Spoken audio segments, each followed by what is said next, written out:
for a conversation on clean energy. Hi, everyone. I don't know how it's possible that I now am thinking about insects running the world and an asteroid hurtling toward us, and somehow I feel uplifted and hopeful. That is the power. That is the power of Bill Nye, and we're going to try to lean into that positivity as well. So great to be here with you. And we're going to get a little bit back to the practical in the here and now. But we just heard Bill and Andrew talking about the hurricane, and I thought it would be worth bringing that up since we're talking about power and the transition to power and the necessity and sort of feeling the immediate impact of climate. We do have that very serious hurricane hurtling toward Tallahassee, the bullseye. I know that because I have family there. And so, Jason, when you see that, what do we need to understand? What goes through your mind as somebody who's trying to help your organization, your members, and the rest of us kind of make this transition? Well, thank you, Maggie. Obviously, awesome to be here with FP. I've had the chance to follow Bill before and just always learn something, so I'm going to just put down the phone. We think we have 25 years to change the fundamentals of the U.S. economy. It sounds like we might have 4. But either way, the hurricane is an access point to so many different facets of what we're trying to do, and I won't name all of them. But first and foremost, we have to obviously be very concerned that hundreds of thousands or millions of people's lives are in jeopardy. And not just because of the terrible winds and the storm surge, but this hurricane is likely to knock out power for millions of people. That has happened a couple times recently. And in addition to the economic harm and the discomfort, people have actually died in regions of the country for lack of power. While other regions of the country, right next door, have had more power than they need. And we as a nation in the 21st century do not have the capacity to move electric power from one region to another, because we thought that we needed these local power companies, and so we built a regulatory system around them. We have kind of a balkanized set of like 10 different power regions. And that's profoundly unsafe. It undermines our national security, undermines our economy, and fundamentally undermines the clean energy transition, because you will not be able to make the kind of progress we need to have by a factor of 10 if we don't have transmission. And just to kind of I'll close with, one of the prior panels was talking about, we have electric cars, but we don't have charging stations. It is as idiotic to think that you can achieve a clean power future without transmission as it is to imagine you can have a successful EV transition without recharging. Last point, wonderful news. One of the most important bipartisan pieces of legislation has moved through the Senate Energy Committee, sponsored by Barrasso and Manchin, a 15-4 vote, which is almost unheard of these days. It is the most important thing that we can do as a country to actually move forward with the clean energy transition. So we are very focused on that over the next several weeks. So that's great to know, because I think so much of the conversation has been on the Inflation Reduction Act and the prioritization of clean energy in that. But we've got to continue, right? So when you're looking at that, what is the most important thing practically that needs to be done in order to continue to make forward progress? So the answer is transmission, but just to provide a little more context. Give us a little bit, you don't have to explain transmission, but why is that so important in this conversation for you? So one of the awesome things about wind and solar and battery storage is it lands in very rural parts of the nation. You're not putting a lot of, wind farms here in downtown Manhattan. They're 500, 600, 700 miles away. And you have to bring the power to the people, to steal a thought from the 1960s. And you can't do that without transmission, right? So we have lots and lots of little transmission lines around cities. We don't have the capacity to move power from where it is the cheapest and most reliable to produce to where people need it. The awesomeness of the Inflation Reduction Act is it finally gave the country a theory of clean power and climate change that we could all embrace, which was not punishing fossil fuels, but rewarding the transition to clean fuels through innovation and investment. Working remarkably well. We built 10 times as much clean power in the last 2 years than we had in any prior year. 78% of all of the power added to the United States of America's grid last year was renewable power, moving faster than ever before, and not nearly fast enough to have a meaningful impact on climate change. Right? We've got to at least triple the speed of deployment if we're going to keep up, let alone bend the curve. And so it's all about speed and scale. It's about making democracy and bureaucracy more efficient.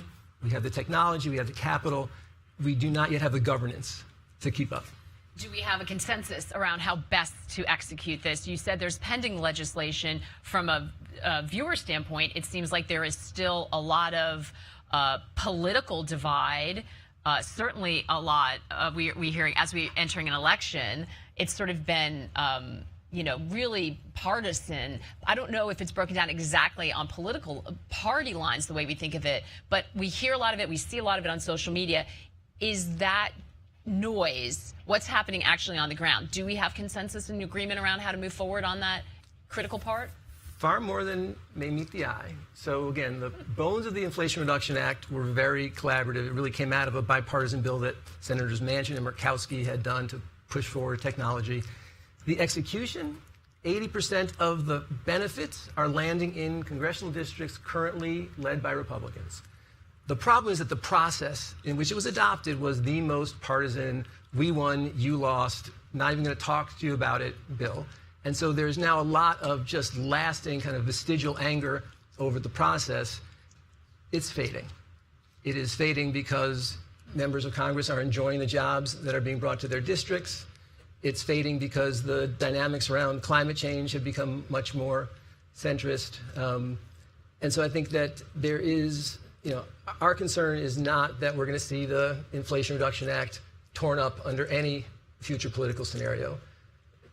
Government could slow down its implementation.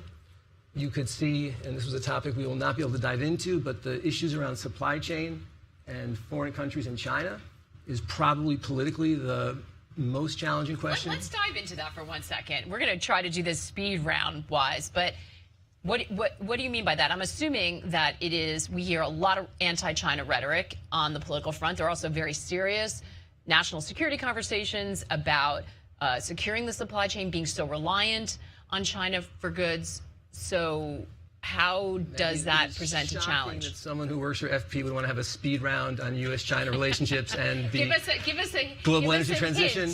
Give us a hint of what we should dig into further. It's super hard, right? So 20 years ago, 83 members of the Senate passed the Permanent Normalization of Trade Relations with China, and it was going to open up their markets to us. It was going to improve and strengthen their democracy. It was going to improve civil rights. Has not worked. Abject failure. Okay, switch it, right? We handed them 20 years of renewable technology. They're very good at building out on our intellectual property. Significant parts, particularly the solar supply chain, are in China. It's going to be a challenge to bring that back to the U.S. We are finally fighting back, right? What these manufacturing incentives are doing in the Act is for the first time saying we're not willing to just roll over and lose control of this critical set of technologies. It's working. 172 new manufacturing facilities are being opened up in the U.S., so we're starting. But the bumper sticker, no U.S. tax dollars can go to China, we lose if that's the debate, right? Because there's just no way to pull all. They stole our intellectual property for 20 years. We kind of got to steal it back, which means you have to have relationships with Chinese companies. It's not just that they can build it cheaper and faster, they actually can build it better because we stopped for 20 years and they didn't. So figuring out in an honest way what that transition looks like, not easy. We have to do it. We are not comfortable as a nation being so reliant on any country, particularly when there's an adversary for critical aspects of our economy. So we have to do it with as much urgency as possible, but no more urgency than is possible, right? We could break our clean energy transition if we're not thoughtful about how we make that transition. Well, you did a wonderful job doing that speed round, and I think it's a really important thing to touch on. And by the way, this conversation has taken place elsewhere because it's the sort of economics of it that are difficult. And when we think about retail, when we think about anything, a lot of products were manufactured in China. So when you talk about having things made in the USA, there's a cost that comes to that. Are we willing to pay it? What's the politics around that as consumers and as legislators on a state level? That's real. So it does exist elsewhere, but very, very important point to bring up because it's kind of glazed over in the clean energy transition. And in our democracy, tariff policy has probably the least amount of public discourse and bipartisan negotiation and depth of analysis of any significant part of our policy fabric. And so it doesn't matter who the president is. If we don't have actually a more coherent understanding of what tariffs are for and how they work, the goal is to penalize other countries. We need to make sure that actually the penalties are more for them than ourselves. And that's a place where President Biden, at least, and President Trump are quite aligned. You I think, gave some really hopeful thoughts about the progress that's been made, the fact that we have bipartisan agreement, that there is good legislation making its way through. What do we need to focus on in terms of keeping that momentum going? What should we all walk away from this conversation with as top of mind in order to actually, as Allison said earlier, make this operational now? So the reason we have a climate change debate and significant solutions is because the environmental community for 20 years was driving the country in that direction. The most important thing we could do is take the win. Right? Like, we actually have a process now that is speeding the development of clean power. While we actually see a lot of opposition to actually deploying the clean power that everybody in theory wants to enjoy. And this is kind of are we a community or not? Right? Like, if we're going to change the fundamental American economy, every part of our country is going to have to modernize. Every part of our country is going to have to see new development, new industry, and you might be surprised to know that 2/3 of all the clean power deployed in this country last year was deployed by companies that also have fossil assets. Right? So this idea that there was like good energy over here and bad energy over there, it's just not the real world now, right? The argument, switch that you throw to transition. You need both of them. I mean, the toughest challenge, we've got to invest a lot in natural gas over the next 10 years to keep the lights on and have it go away in 25 years. Big economic challenge. Maybe next panel. But we need to take the win, right? The argument for 10 years was that the largest companies in this country, the fossil fuel companies, needed to focus on clean power. They're doing it. They have the balance sheets to actually make a difference.